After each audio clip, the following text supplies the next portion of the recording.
Dear students, इस video में हम बात करेंगे 50 इम्पॉर्टेंट क्वेश्चंस के बारे में जो कि बार बार पूछे जाते हैं।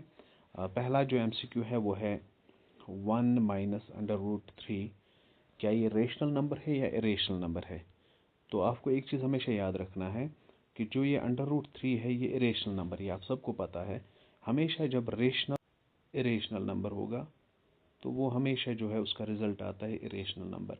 इसी तरह से इस ऑपरेशन की जगह पे अगर आपके पास मल्टीप्लाई होगा रेशनल मल्टीप्लाई इरेशनल नंबर, तब भी आपका रिजल्ट आएगा इरेशनल नंबर। इसी तरह से अगर फिर सब्ट्रैक्शन है दो रेशनल माइनस इरेशनल नंबर, तब भी आपके पास आएगा रिजल्ट इरेशनल नंबर ही।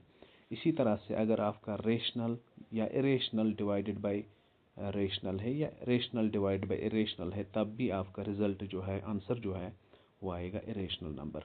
तो इसका सीधे जो आंसर है वो आएगा इरेशनल नंबर। क्वेश्चन नंबर 2 की तरफ चलते हैं। तो क्वेश्चन नंबर 2 है the pair of equations 2x minus Y plus 9 is equal to 0 and 6x minus 3y plus 10 is equal to 0। क्या ये पैरेलल है, इंटरसेक्टिंग है, कोइंसिडेंट है? तो ये हम चेक करेंगे पहले। तो सबसे पहले a1 बाई a2 में हम देखेंगे a1 बाई a2 क्या आएगा, 2 डिवाइडेड बाई 6, 2 1 ज़ा 2, 2 3 ज़ा 6, तो हमारा यहाँ पे आ गया 1/3। इसी तरह से b अपन b2, तो वो आएगा बराबर -1 divide by -3 which is equal to 1/3। इसी तरह से c1 अपन c2 वो आएगा बराबर 9 डिवाइडेड बाई 10।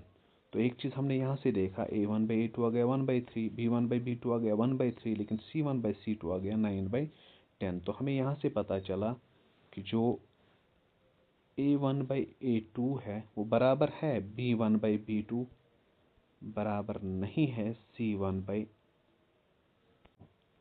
तो ये कौन सी कंडीशन होती है? ये कंडीशन होती है, कंडीशन है ये पैरेलल लाइंस के लिए होता है, तो इसका ऑप्शन सी दे जाएगा पैरेलल पे। तो ये दो लाइंस है, दो इक्वेशंस है, ये आपस में पैरेलल है। क्वेश्चन नंबर 3 की तरफ मूव करेंगे। 30th term of the AP 1074 is, तो इसमें हमें 30th टर्म देखना है। तो A30 बराबर होता है A प्लस 29B। तो A का जो वैल्यू है वो 10 है प्लस 29, और इसका जो डिफरेंस अगर आप चेक करेंगे A2 माइनस A1 वो आएगा -3। तो इसको सॉल्व करेंगे तो आपका आंसर आएगा 10। जब इसका मल्टीप्लाई करेंगे तो यहाँ पे आएगा 87, तो आपका आंसर आएगा -77। तो इसका जो ऑप्शन है वो ऑप्शन बी है। या आप इसमें फार्मूला यूज़ कर सकते हैं an equal to a plus n minus 1 into D. थोड़ा सा लंबा हो जाएगा लेकिन वहाँ पे भी आंसर सेम आएगा। तो आप दोनों तरीके से इसको कर सकते हैं। क्वेश्चन नंबर 4 की तरफ मूव करते हैं। The abscissa of any point on y axis is, the abscissa of any point on y axis is.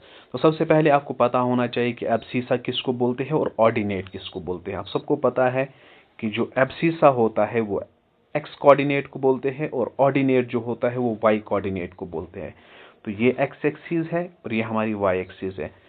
The abscissa of any point on y axis is, तो जो y एक्सिस पे जब कोई point आता है ना, एग्जैक्टली जब ये y एक्सिस पे आएगा तो वहां पे जो एब्सिसा यानी कि x कोऑर्डिनेट वो कितना होता है। जब पॉइंट x एक्सिस या y एक्सिस पे आएगा, यहाँ पे तो क्वेश्चन y एक्सिस का बोल रहा है, अगर पॉइंट y एक्सिस पे आता है तो हमेशा याद रखना है वहां पे x कोऑर्डिनेट 0 होगा। दैट मीन्स एब्सिसा जो है वो 0 होगा, तो इसका सीधे आएगा 0। इसी तरह से क्वेश्चन ए से भी आ सकता है, यहाँ पे एब्सिसा की जगह पे हो सकता है ऑर्डिनेट, यहाँ पे ऑर्डिनेट हो सकता है। The ordinate of any point on x axis is, तो जो ऑर्डिनेट जब x एक्सिस पे पॉइंट होगा तो वहां पे जो ऑर्डिनेट होगा यानी कि y का कोऑर्डिनेट वो 0 होगा। तो इस तरह से भी क्वेश्चन आ सकता है। बाद हम मूव करेंगे क्वेश्चन नंबर 5 की तरफ, जो मोस्ट इंपॉर्टेंट क्वेश्चन है। तो the HCF of 0,2 is, the HCF of 0,2 is, हमेशा याद रखना है जब भी आपके पास इस तरह का क्वेश्चन आएगा, सपोज आपके पास आ गया find the HCF of 0 and 3, 0 and 10, हमेशा याद रखना जो इसमें नेचुरल नंबर साथ होगा, 0 के साथ जो भी नेचुरल नंबर होगा वही उसका HCF होगा। यहाँ पे अगर आप देखेंगे 0 के साथ जो दूसरा नंबर जो है वो नेचुरल नंबर है वो 2 है, तो इसका आएगा 2। क्योंकि हम इसको ले सकते हैं, अगर मैं थोड़ा सा इसको एक्सप्लेन करना चाहूँगा यहाँ पे। सपोज अगर हमारे पास 0 है और 2 है, हमें इसका HCF निकालना है, तो 0 को मैं लिख सकता हूँ 0 इंटू 2, इससे कोई फर्क नहीं पड़ेगा 0 को, 0 तब भी 0 ही रहेगा। तो 2 को मैं लिख सकता हूँ 2 इंटू 1, तो इसका जो HCF आ गया वो 2 आ गया। इसी तरह से हम बाकी क्वेश्चन, सपोज आपके पास आ गया, जैसे मैंने अभी पहले बोला, आपके पास आ गया 0,11, ठीक है, आपको बताना है कि इसका HCF क्या होगा, तो इसका HCF आएगा 11। तो होप ये भी आपको क्लियर हुआ होगा इस टाइप के जितने, पर यहाँ पे थोड़ा सा इसमें करेक्शन करना चाहूँगा। यह है यहाँ पे क्वेश्चन असल में, the probability of getting a natural number greater than 0 is an example of, the probability of natural number greater than 0, यहाँ पे greater than है, the probability of getting a natural number greater than 0 is an example of। देखिए हमेशा याद रखना जब भी हम नेचुरल नंबर देखेंगे ना, ग्रेटर देन 0 मतलब 0 से बड़ा है वो, सपोज 1 2 3 4, इसकी प्रोबेबिलिटी क्या होगी। देखिए अगर आप यहां से 1 उठाते हैं, 0 से बड़ा जो भी नंबर आप उठाते हैं, 0 से बड़ा, फिर से मैं एक्सप्लेन करूंगा, 0 से बड़ा जो भी नंबर आप उठाते हैं, चाहे आप 1 उठाए, 2 उठाए, 3 उठाए, 4 उठाए, जो भी आप उठाए, ठीक है, तो आपको नेचुरल नंबर ही मिलेगा। जब भी किसी चीज के होने के चांसेस 100% होते हैं, जब भी किसी चीज के होने के चांसेस 100% होते हैं, तो उसको हम बोलते हैं श्योर इवेंट।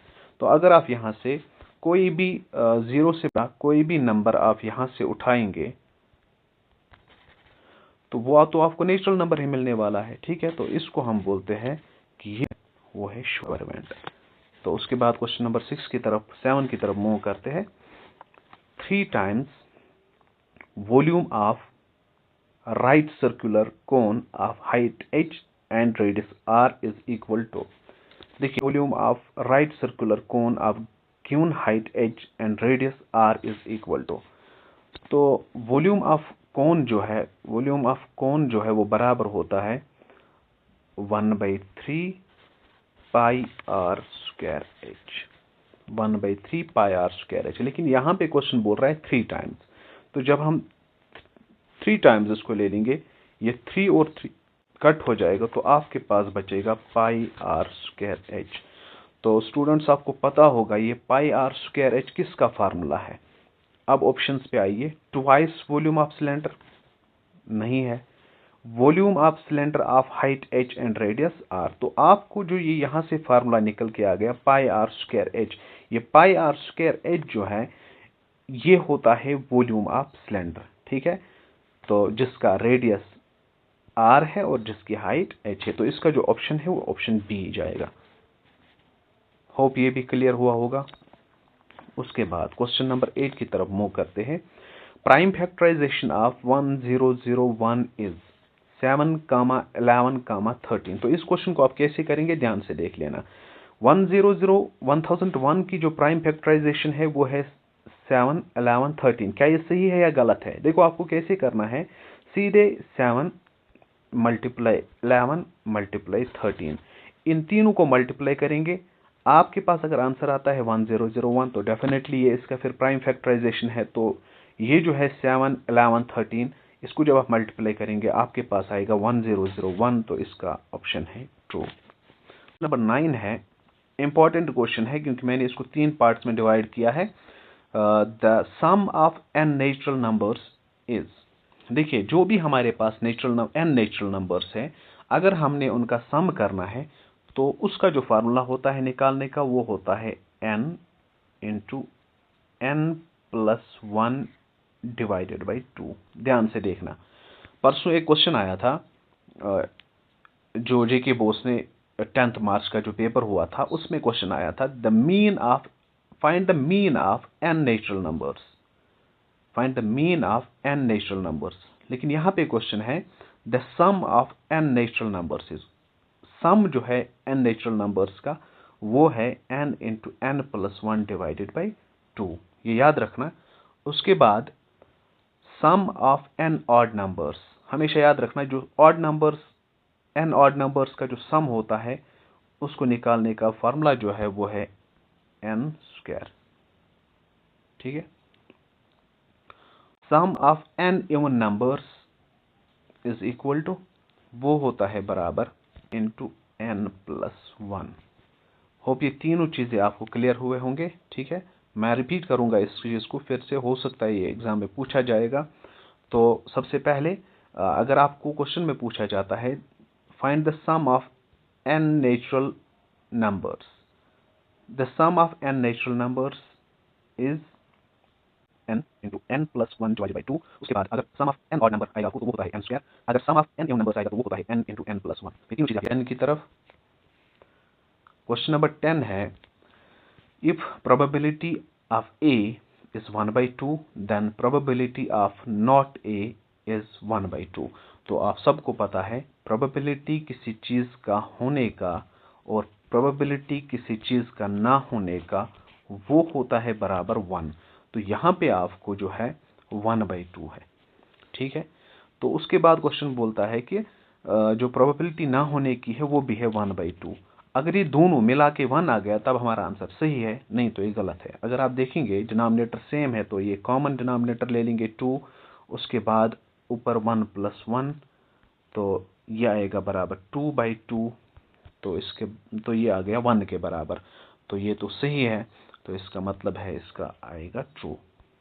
तो इसका मतलब है, उसके बाद नेक्स्ट क्वेश्चन की तरफ मूव करेंगे। All dash triangles are similar. कौन सी ट्रायंगल सिमिलर होती है? आपको पता है all equilateral triangles are similar. आपको पता है जो इक्विलैटरल ट्रायंगल्स है वो सिमिलर होती है। तो क्वेश्चन नंबर 12 की तरफ मूव करेंगे। A circle can have dash parallel tangents at the most. आपको पता है जो हमारे पास सर्कल होता है इसमें कितने मैक्सिमम पैरेलल टेंजेंट्स हो सकते हैं। तो अगर यहाँ पे अगर हम डालेंगे ऐसे एक टेंजेंट, तो यहाँ से हम डालेंगे ऐसे एक टेंजेंट, तो ये टेंजेंट और ये टेंजेंट आपस में पैरेलल है। तो दो टेंजेंट्स एक सर्कल पे मैक्सिमम 2 टेंजेंट्स पैरेलल हो सकते हैं। या आप ऐसे देख सकते हैं, ये हमारे पास सर्कल है, यहाँ से टेंजेंट होगा तो ये और ये पैरेलल है, तो एट मोस्ट 2 टेंजेंट्स जो है पैरेलल हो सकते हैं। तो इसका आंसर जो है वो 2 आएगा। तो उसके बाद जो है right the formula for sum of n terms of an AP. n terms का जो सम है, जो हम ये एपी का क्वेश्चन है, जब हम किसी भी एपी का n टर्म्स का सम निकालते हैं तो उसका फार्मूला है Sn बराबर होता है n/2 2a plus n-1 into D. तो या दूसरा फार्मूला भी आपको पता है, इसमें जो हम यूज करते हैं n/2 first term plus last term. तो अगर आपके पास ये क्वेश्चन आता है right the formula for sum of n terms of an AP, तो आप ये भी लिख सकते हैं Sn equal to n/2 2a plus n-1 into D, या आप लिख सकते हैं n/2a। दोनों में आप कोई भी लिखेंगे तो आपको मार्क्स बराबर आएंगे, चाहे आप ऊपर वाला लिखो या नीचे वाला, दोनों सेम है। तो क्वेश्चन नंबर 14 की तरफ मूव करते हैं। √2x plus √3y equal to 4 is an example of linear equation in 2 variables. ध्यान से देख लेना, अगर आप देखेंगे x का जो पावर है वो 1 है, तो y का जो पावर है वो 1 है, तो ये लीनियर है। तो उसके बाद हम देखेंगे क्या 2 वेरिएबल्स इसमें है, हाँ है, x भी है y भी है, तो ये लीनियर इक्वेशन इन 2 वेरिएबल्स है, तो इसका जो आंसर है वो ट्रू आएगा। तो नेक्स्ट क्वेश्चन की तरफ मूव करते हैं। नेक्स्ट क्वेश्चन की तरफ मूव करते हैं। 30 sin 30 plus cos 30 is equal to tan 45। sin 30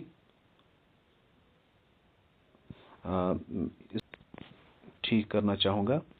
ये क्वेश्चन जो है यहाँ पे है sin 30 plus cos 60 is equal to tan 45 is equal to tan 45। ध्यान से देख लेना, यहाँ पे cos 30 नहीं बल्कि cos 60 है। तो ध्यान से देख लो, sin 30 आपको पता है sin 30 किसके बराबर होता है, 1/2 के बराबर होता है। आपको पता है जो cos 60 होता है वो किसके बराबर होता है, 1/2 के बराबर होता है। जब आप इसको सॉल्व करेंगे तो आपके पास आंसर आएगा 2/2। इसको कट करेंगे तो आपके पास आएगा 1। तो आपको पता है अगर ये 1 है तो इसके बदले में अगर लिखूंगा tan 45 ये 1 के बराबर है तो ये जो क्वेश्चन है इसका आंसर ट्रू आएगा। मैं फिर से रिपीट करूंगा, यहाँ पे sin 30 plus cos 60 is equal to tan 45। तो sin 30 होता है बराबर 1/2, cos 60 होता है बराबर 1/2। तो इसको जब सॉल्व करेंगे तो आपके पास आंसर आएगा 1। तो 1 के बदले हम लिख सकते हैं tan 45, क्योंकि tan 45 जो है वो 1 के बराबर होता है। तो इस तरह से इसका जो ऑप्शन है वो ट्रू आएगा। मूव करते हैं।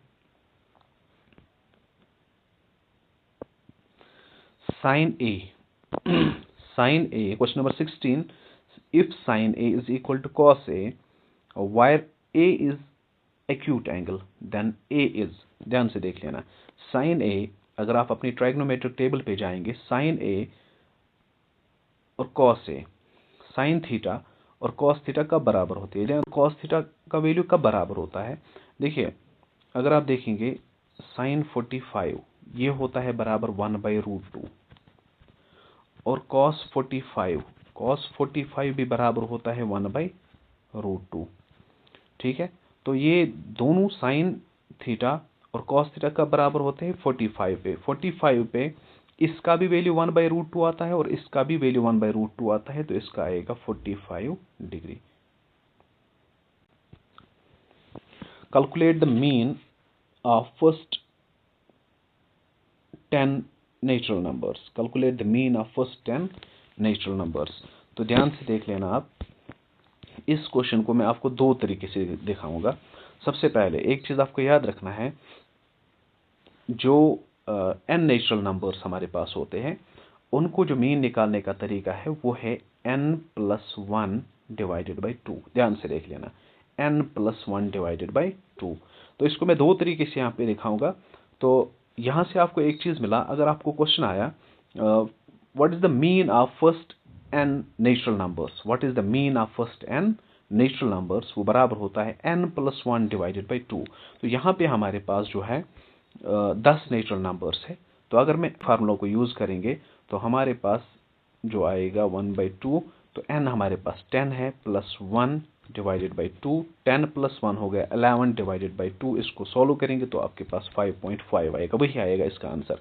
दूसरा तरीका जो मैंने आपको बताया, sum of all observations divide by number of observations, sum of observations divide by number of observations. तो आप कर सकते हैं इसको, मीन जो आपका बराबर आएगा, मीन ऑफ 10 नेचुरल नंबर्स, आपका मीन आएगा बराबर 1 + 2 + 3 + 4 सो ऑन। तो ये 10 तक आप ऐड करेंगे, डिवाइड करेंगे 10, तब भी आपका आंसर आएगा 5.5। ठीक है, तो नेक्स्ट क्वेश्चन की तरफ मूव करेंगे। Formula for mean of grouped data. सबसे पहले आपको ग्रुपेड डेटा का पता होना चाहिए। ग्रुपेड डेटा क्या होता है, जो भी डेटा टेबुलर फॉर्म में होगा, जो भी डेटा टेबुलर फॉर्म में होगा उसको हम बोलते हैं ग्रुपेड डेटा। आपके पास जो डेटा होता है ना, वन लाइन डेटा, जैसे आपके पास है find the mean of the following 1, 2, 3, 4, ये जो डिस्क्रीट डेटा है इसको हम बोलते हैं अनग्रुपेड डेटा। इसको हम बोलते हैं अनग्रुपेड डेटा। तो याद रखना, जो ग्रुपेड डेटा है वो टेबुलर फॉर्म वाला डेटा है। आपको पता है इसको हम 3 तरीके से निकालते हैं। राइट, यहाँ पे लिखा हुआ write the formula for mean of grouped data. आपको पता है इसके लिए 3 फार्मूलाज है। 3 फार्मूलाज में आप जो भी फार्मूला लिखेंगे, okay, of fi xi divided by summation fi।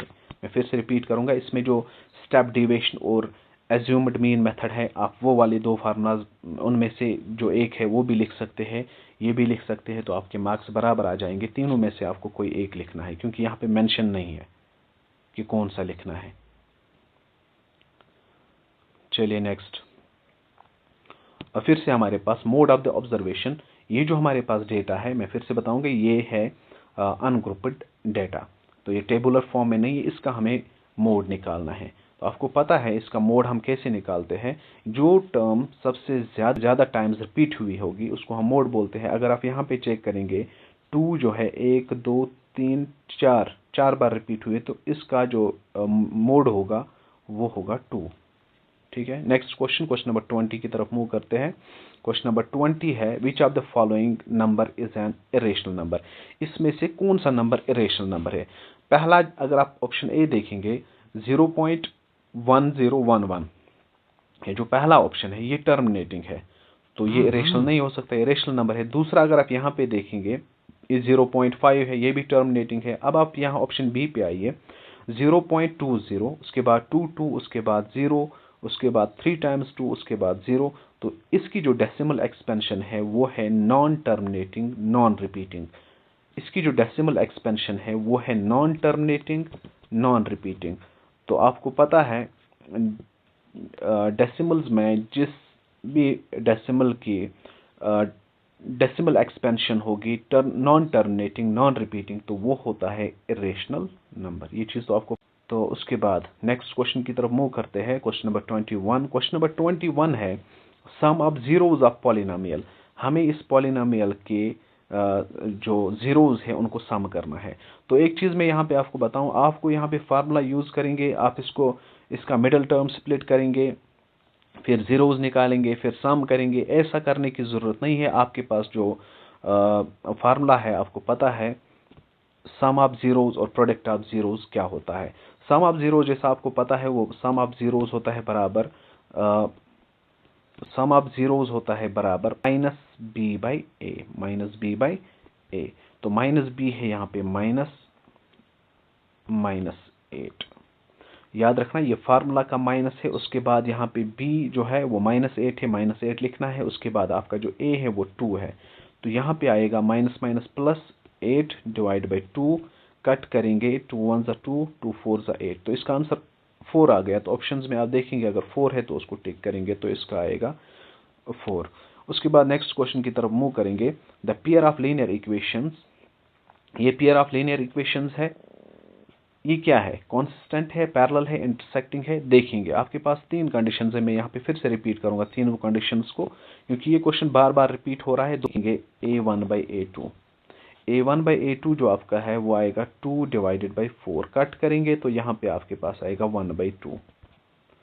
तो उसके बाद b1/b2, अगर आप देखेंगे b1/b2 तो वो आएगा बराबर 3 डिवाइडेड बाई 6, 3 1 ज़ा 3, 3 2 ज़ा 6, तो यहाँ पे भी आपके पास आ गया 1/2। उसके बाद अगर आप देखेंगे c1/c2 वो आएगा बराबर -9 डिवाइडेड बाई -18।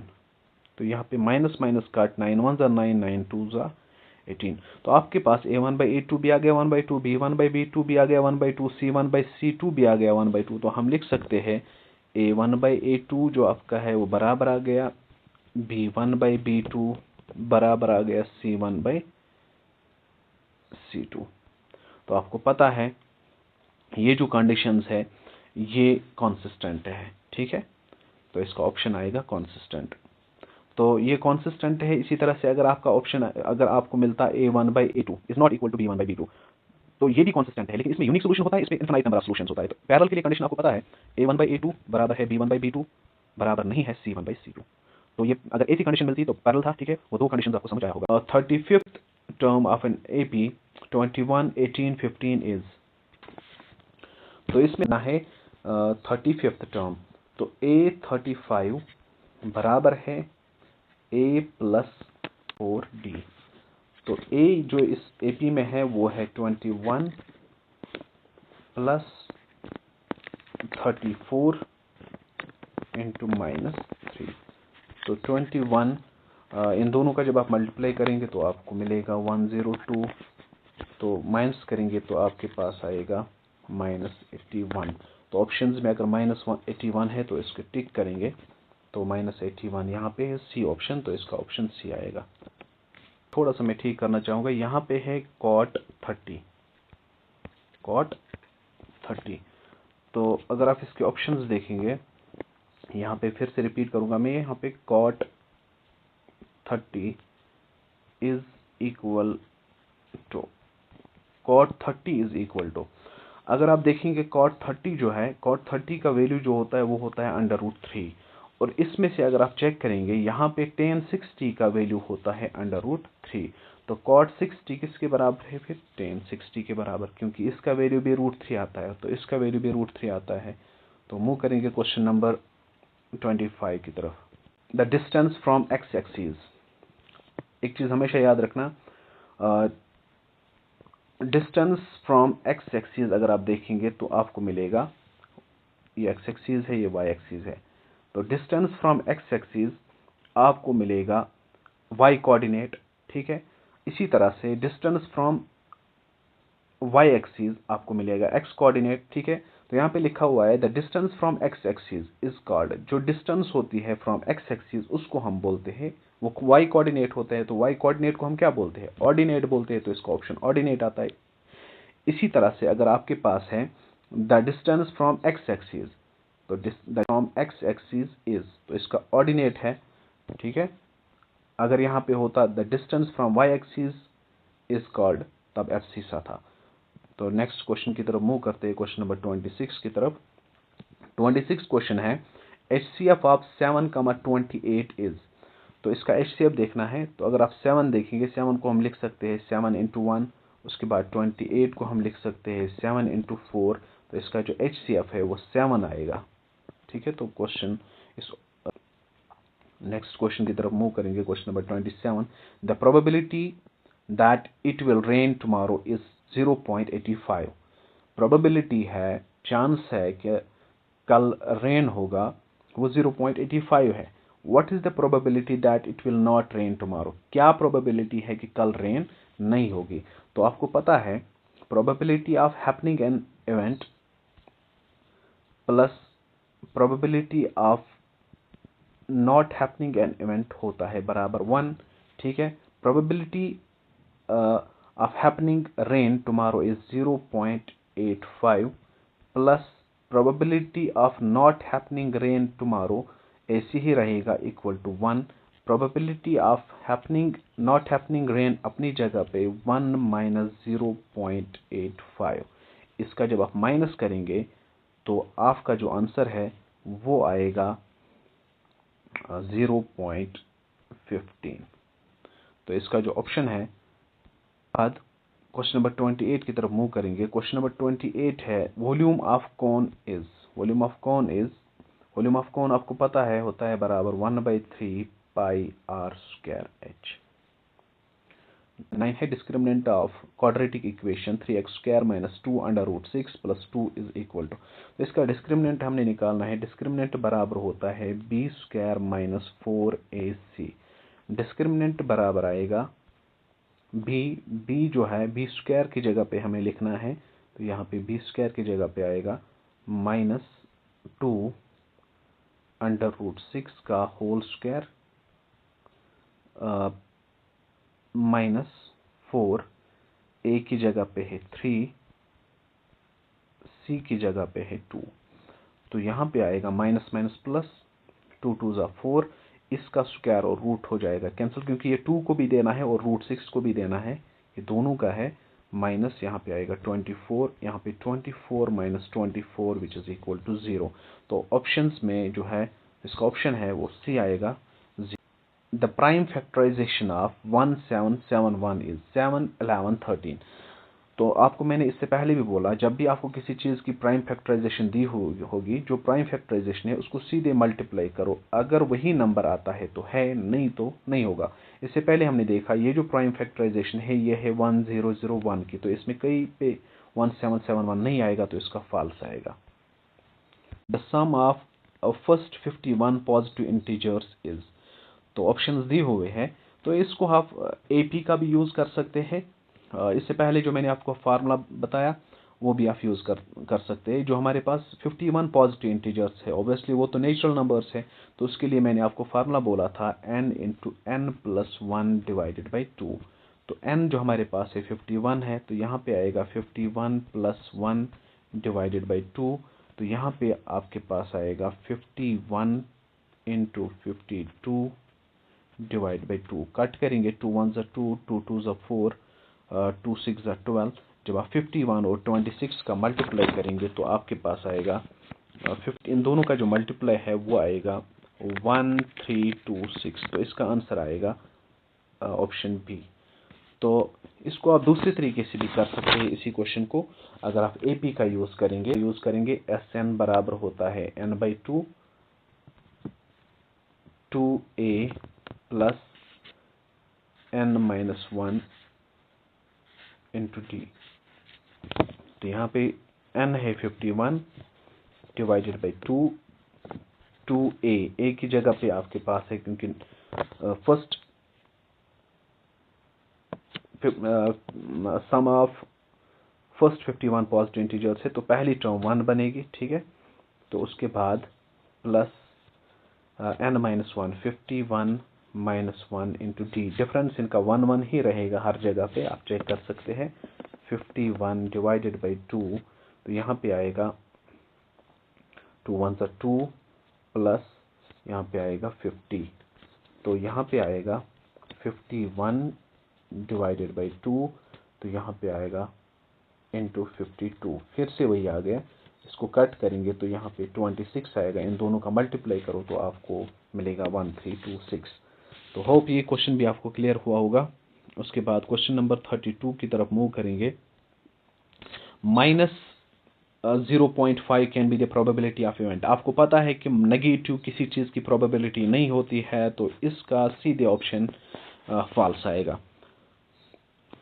उसके बाद नेक्स्ट है all circles are congruent similar. इससे पहले मैं आपको बताऊं, सर्कल्स की जो पहले एक्सरसाइज है जिसमें फिल इन द ब्लैंक्स है, उस एक्सरसाइज को आप अच्छे से करेंगे, उसमें क्वेश्चन डेफिनेटली आता है।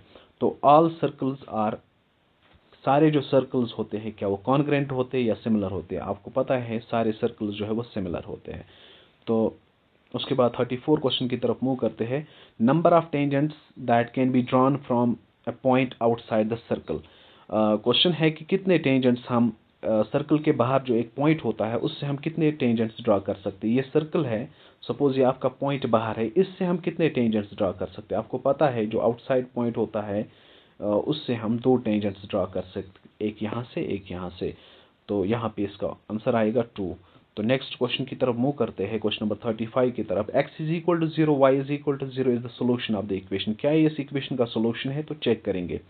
तो सबसे पहले y की जगह पे हमें 2 लिखना है। यहाँ पे हमारी जो इक्वेशन है वो है y minus 2x is equal to -2। हमारा जो LHS है वो RHS के बराबर आ गया, तो ये इसका सोल्यूशन है, नहीं तो ये इसका सोल्यूशन नहीं है। तो यहाँ पे आप चेक करेंगे, y जो है वो 2 है, -2, x जो है वो 0 है, इज इक्वल टू -2। तो 2 माइनस 0 इज इक्वल टू -2। तो यहाँ से आएगा 2 इज इक्वल टू -2। तो ये बराबर ही नहीं आ गया, तो ये इसका सोल्यूशन नहीं है, तो इसका आंसर फॉल्स है। उसके बाद क्वेश्चन नंबर 36 की तरफ मूव करेंगे।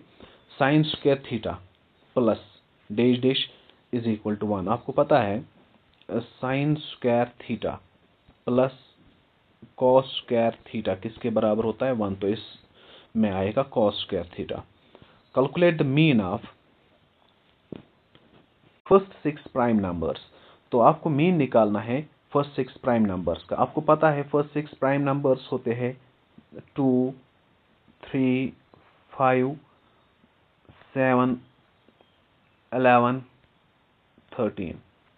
ये अनग्रुप्ड डेटा है, इसका मीन आपको पता है कैसे निकालते हैं? Sum of observations divide by number of observations. तो इनका सम करना है, सम किया सारे ऑब्जर्वेशंस का, डिवाइड बाय ये 6 है, तो इनको सम करेंगे, शायद ये 41 आएगा divided by 6 equal to approximately 6.8 आएगा। आप चेक कर सकते हैं इसको। तो नेक्स्ट क्वेश्चन की तरफ मूव करेंगे, question number 38। Right the class mark of group data. Right the class mark of group data. तो ग्रुप डेटा जो होता है उसका क्लास मार्क क्या होता है आपको पता है, वो होता है xi is equal to xi बराबर होता है upper limit plus lower limit divided by 2। तो ये क्लास मार्क किसके बराबर होता है, upper limit plus lower limit divided by 2। तो उसके बाद मूव करेंगे क्वेश्चन नंबर 39 की तरफ, जो इम्पोर्टेंट क्वेश्चन है, ये बार बार पूछा जाता है। If mean is 15.6 median is 15.73 then mode is.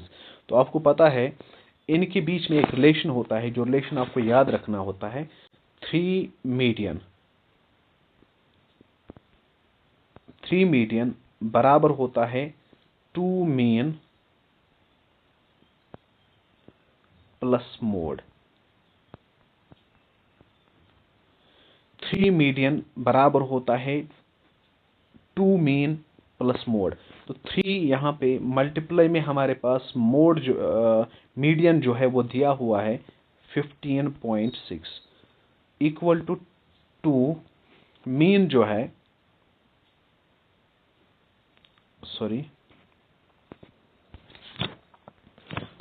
तो क्वेश्चन नंबर 39 है if mean is 15.6 median is 15.73 then mode is.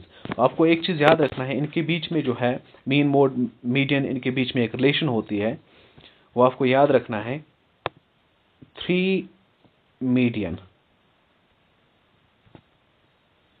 Median बराबर होता है 2 मीन प्लस मोड। तो यहां पे आप देखिए 3 मीडियन यहां पे दिया हुआ है 15.73 इज इक्वल टू 2 मीन दिया हुआ है 15.6 प्लस मोड। तो इसका मल्टीप्लाई आप करेंगे, इन दोनों का मल्टीप्लाई जो आएगा वो यहाँ पे लिखेंगे, इसको इधर लाएंगे 2 इंटू 15.6, तो आपका आंसर मोड आपको मिल जाएगा। नंबर्स डिफरेंट हो सकते हैं, इससे पहले जो क्वेश्चन आया था उसमें कुछ if mean is m median is n, तो आपको मोड निकाल। रिलेशन आपको याद रखना है, इंपॉर्टेंट यही है, 3 median is equal to 2 mean plus mode. तो ये रिलेशन याद रहेगी, आप इस टाइप करना, जो भी क्वेश्चन आपको आएगा वो आप कर सकते हैं। Find the volume of sphere of radius 3 centimetre. तो आपको पता है जो वॉल्यूम ऑफ स्फीयर होता है वो बराबर होता है 4/3 पाई r क्यूब। तो 4/3 पाई है वो 3, रेडियस जो है वो 3 है, तो 3 टाइम्स हम लिखेंगे क्योंकि क्यूब है, 3 और 3 खत्म हो जाएगा, तो यहाँ पे आएगा 4 पाई 3 3 ज़ा 9। तो इसका मल्टीप्लाई आप करेंगे 9 4 ज़ा 36 पाई, ठीक है। तो वॉल्यूम है तो यहाँ पे आएगा सेंटीमीटर क्यूब, तो इसका आंसर ये आएगा। तो पाई का वैल्यू भी अगर आप दे देंगे 10a, the value of 10a is always greater than 1, true false. 10 होता है ये बराबर होता है परपेंडिकुलर बाई बेस।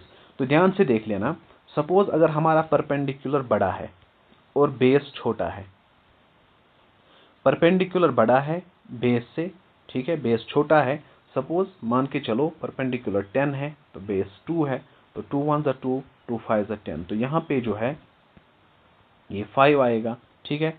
वही अगर आप देखेंगे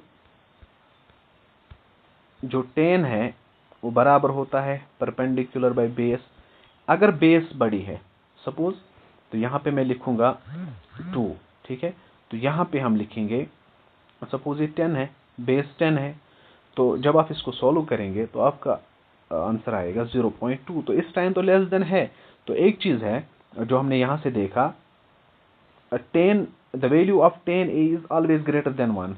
10a का वैल्यू ग्रेटर देन 1 हो सकता है, लेकिन हमेशा नहीं होता है, कभी हो सकता है और कभी नहीं हो सकता है, हमेशा नहीं होता है, तो इसका फॉल्स आएगा। तो उसके बाद जो नेक्स्ट क्वेश्चन है, cos a is abbreviation used for cosecant, true और फॉल्स। आपको पता है जो cos a है, cos जो है ये एब्रिविएशन यूज की जाती है किसके लिए, कोसाइन के लिए, ठीक है। तो cos A is abbreviation used for cosine not cosecant, तो यहाँ पे फॉल्स आएगा। तो कोसेकेंट है इसकी एब्रिविएशन जो है वो है cot A, तो ये फॉल्स है। उसके बाद क्वेश्चन नंबर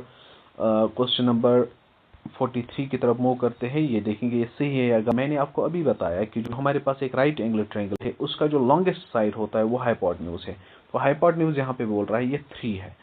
तो उसके बाद जो परपेंडिकुलर है वो 4 है, मीन्स कि यहाँ पे परपेंडिकुलर बड़ा है हाइपोटेन्यूज छोटा है, तो ये पॉसिबल ही नहीं है, तो ये फॉल्स है। Question number 44, at a circle intersects it in dash dash points. एक टेंजेंट जो है वो सर्कल को कितने पॉइंट्स पे टच करता है? 1 पॉइंट पे टच करता है, तो इसका आंसर 1 आएगा। तो उसके बाद क्वेश्चन नंबर 45 की तरफ मूव करते हैं। The line intersects the circle eight 2 points is called. जो लाइन सर्कल को 2 पॉइंट्स पे टच करती है उसको क्या बोलते हैं? आपको पता है, उसको हम बोलते हैं सीकेंट, उसको हम सीकेंट बोलते हैं। तो उसके बाद question number 4, common point of a tangent to a circle and the circle is called. देखिए ये सर्कल है, ये टेंजेंट है, सर्कल और टेंजेंट के बीच में जहां पे ये टच करते हैं इस पॉइंट को हम क्या बोलते हैं? इसको हम बोलते हैं पॉइंट ऑफ कांटेक्ट। तो यहां पे आएगा point of contact. The common question number 47, which of the following can not be the probability of an event. देखिए 2/3 अगर आप इसको डिवाइड करेंगे लेस देन 1 आएगा, तो ये प्रोबेबिलिटी हो सकता है 2/3 हो सकता है, 15% भी प्रोबेबिलिटी किसी चीज की हो सकती है, 0.7 भी, तो नेगेटिव प्रोबेबिलिटी नहीं होगा, तो ये इसका आंसर आएगा। Question number 48, if probability of an event is 0.05, what is the probability of not E। देखिए आपको पता है probability of happening an event plus probability of not happening an event which is equal to 1। तो यहाँ पे अगर आप देखेंगे probability of happening an event दिया हुआ है 0.05 plus probability of not happening an event निकालना है equal to 1। तो probability of not happening an event आएगा बराबर 1 माइनस 0.05। तो यहाँ पे जो है आपका आंसर आएगा, इसको जब आप माइनस करेंगे तो आपके पास आंसर आएगा 0.95। तो 0.95 तो इसका ऑप्शन नहीं है, तो आपको लिखना है डायरेक्ट इसका, तो यहाँ पे आएगा 0.95। Question number 49, sin 2a is equal to sin a is true when a is 2a की जगह पे हम 0 रखेंगे, इधर से 2 sin a की जगह पे 0, तो यहाँ पे आएगा 0, तो यहाँ पे भी आएगा 0, तो ये इसका जो ऑप्शन है वो आएगा ए पार्ट। उसके बाद last question, the value of sine theta increase as theta increases. The value of sine theta increase as theta increases. देखिए आपको पता है जो साइन 0 होता है, जो साइन 0 होता है वो 0 होता है, तो फिर अगर आप आगे आगे जाएंगे फिर 90 पे जब आप पहुंच जाते हैं तो 1 आता है, तो ये फिर उसके बाद आगे आगे जब आप इंक्रीज ही हो जाता है तो इसका आएगा ट्रू। तो